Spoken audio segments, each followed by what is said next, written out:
आज हम सीखेंगे परिमेय संख्याओं का मानक रूप और इनका संख्या रेखा पर निरूपण।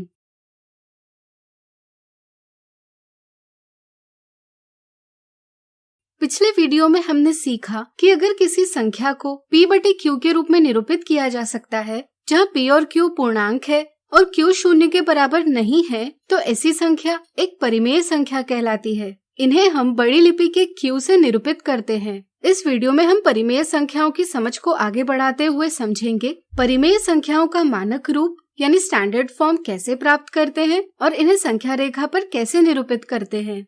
तो आइए पहले हम समझेंगे परिमेय संख्याओं का मानक रूप कैसे प्राप्त करें। यहाँ दो परिमेय संख्याएं हैं, एक है ऋण 2/5 और दूसरी है 12/18।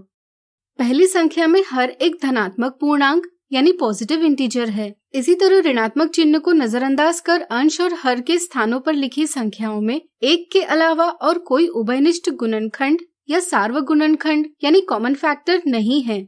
इस तरह से यदि किसी परिमेय संख्या का हर धनात्मक पूर्णांक है और अंश और हर के गुणनखंडों में सिर्फ एक यही गुणनखंड उभयनिष्ठ है, तो ऐसी परिमेय संख्या अपने मानक रूप में होती है।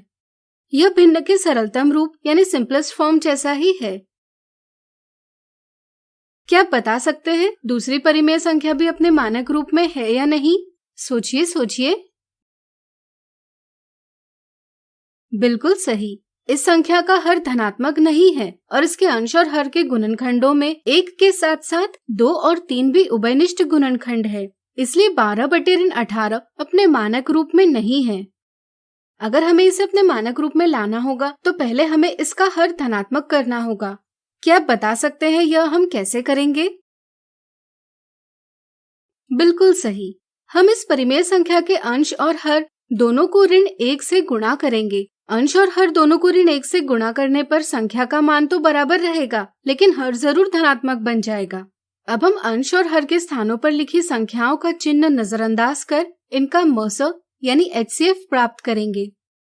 इसके लिए हम 12 और 18 का अभाज्य गुणनखंडन यानी प्राइम फैक्टराइजेशन करेंगे। दोनों में उभयनिष्ठ गुणनखंडों के गुणन से हमें इनका मस प्राप्त होगा 6। अब हम 12 और 18 दोनों को इनके मस 6 से विभाजित करेंगे, जिससे हमें परिमेय संख्या प्राप्त होगी ऋण 2/3। यह 12/18 का मानक रूप है। अब आइए जाने संख्या रेखा पर परिमेय संख्याओं को कैसे निरूपित किया जाता है। मान लीजिए हमें ऋण 3/8 को संख्या रेखा पर निरूपित करना है। यह हम निम्न प्रकार से करेंगे। पहले हम एक संख्या रेखा बनाएंगे और इस पर एक बिंदु 0 से अंकित करेंगे। 0 की दाईं ओर धनात्मक पूर्णांक अंकित किए जाते हैं और बाईं ओर ऋणात्मक पूर्णांक यानी निगेटिव इंटीजर्स अंकित किए जाते हैं। तो बताइए हम ऋण 3/8 को 0 के कौन सी दिशा में अंकित करेंगे? बिल्कुल सही। चूंकि ऋण 3/8 ऋणात्मक परिमेय संख्या है, इसलिए इसे 0 के बाईं ओर अंकित करेंगे। अगर हम चिन्ह के बिना अंश और हर की तुलना करें तो यह पता चलता है कि अंश हर से छोटा है, यानी कि 3/8 इकाई से छोटी दूरी है। इसलिए हम कह सकते हैं कि ऋण 3/8 का स्थान 0 और ऋण 1 के बीच होगा। अब हम देखते हैं कि इस परिमेय संख्या का हर 8 है, इसलिए हम 0 और ऋण 1 तक की दूरी के 8 बराबर भाग करेंगे। परिमेय संख्या का अंश ऋण 3 है। यहाँ ऋण चिन्ह से पता चलता है कि हमें 0 के बाईं ओर चलना है और 3 से पता चलता है कि 3 कदम चलना है। इस तरह ऋण 3 के लिए हम 0 के बाईं ओर 3 कदम चलेंगे। ऐसा करने पर हम जिस बिंदु पर पहुंच जाएंगे वह होगा ऋण 3/8।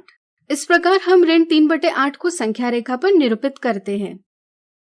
चलिए इसे एक और उदाहरण से समझें। मान लीजिए हमें 27/12 को संख्या रेखा पर निरूपित करना है। यह हम निम्न प्रकार से करेंगे। यहाँ हम देखते हैं कि इस परिमेय संख्या का हर धनात्मक पूर्णांक नहीं है, तो सबसे पहले हम इसके अंश और हर दोनों को ऋण 1 से गुणा कर इसे बराबर मान वाली परिमेय संख्या में बदल लेंगे, जिसका हर धनात्मक पूर्णांक होगा। यानी कि यहाँ हमें परिमेय संख्या प्राप्त होगी ऋण 27/12। इसे संख्या रेखा पर व्यक्त करने के लिए हम पहले जैसे ही एक संख्या रेखा बनाएंगे। चूंकि ऋण 27/12 ऋणात्मक परिमेय संख्या है, इसलिए इसका स्थान 0 के बाईं ओर होगा। अब हम ऋण 27/12 को मिश्रित रूप में ऋण 2 और 3/12 इस प्रकार व्यक्त करेंगे। इसे देखकर क्या आप बता सकते हैं ऋण 2 और 3/12 का स्थान कौन से दो पूर्णांकों के बीच आएगा? सोचिए सोचिए।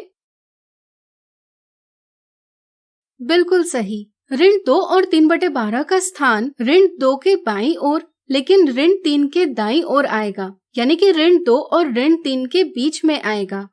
ठीक ठीक स्थान प्राप्त करने के लिए हम ऋण 2 से ऋण 3 की दूरी को 12 बराबर भागों में विभाजित करेंगे और चूंकि अंश 3 है इसलिए ऋण 2 के बाईं ओर 3 कदम चलेंगे। अंतिम कदम वाले बिंदु को हम ऋण 2 और 3/12 यानी कि ऋण 27/12 या 27/12 अंकित करेंगे।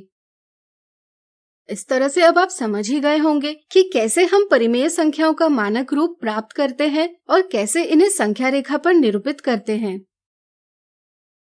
तो आज हमने सीखा परिमेय संख्याओं का मानक रूप और इनका संख्या रेखा पर निरूपण। अगले वीडियो में कुछ उदाहरणों से इन्हें और अच्छे से जानेंगे।